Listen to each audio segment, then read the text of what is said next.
बीड नगर परिषद निवडणूक 2025च्या रणधुमाळीत राष्ट्रवादी काँग्रेस पक्षाचे वॉर्ड क्रमांक 16 मधील उमेदवार तथा नगर परिषदेचे माजी उपाध्यक्ष सय्यद फारुक पटेल यांनी जिद्द, धैर्य आणि अपराजित इच्छाशक्तीचे अद्भुत उदाहरण सादर केले। निवडणुकीस अवघे काही दिवस शिल्लक असताना प्रचार सभेसाठी जात असताना टू व्हीलरवरून झालेल्या अपघातात फारुक पटेल यांच्या पायाला गंभीर दुखापत झाली। तपासणीत पायाला फ्रॅक्चर झाल्याचे निष्पन्न झाले।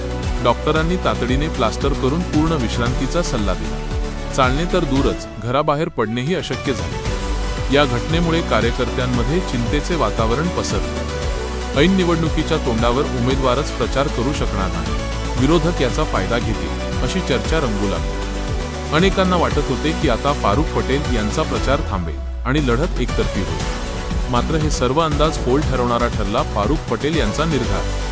पायाला प्लास्टर असूनही तीव्र वेदना सहन करत त्यांनी प्रचाराची धुरा खाली ठेवली नाही। कार्यकर्ते व मतदार जरी मैदानात उतरले असले तरी फारुक पटेल स्वतःही शक्य तेवढे घराबाहेर पडत होते। त्यांच्या डोळ्यांत वेदना स्पष्ट दिसत होती, पण चेहऱ्यावर विजयाचा आत्मविश्वास आणि मनात अपराजित लढ्याचा निर्धार झळकत होता।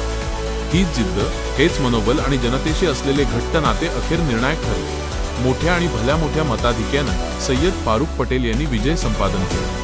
या विजयाने केवळ एक निवडणूक जिंकली नाही, तर नागरिकांची मनही जिंकली। जिल्हाभरातून त्यांच्या धैर्याचे कौतुक होत असून लोक भावुक शब्दांत म्हणू लागले, पाय तुटला पण गडी झटला आणि मागे नाही हटला।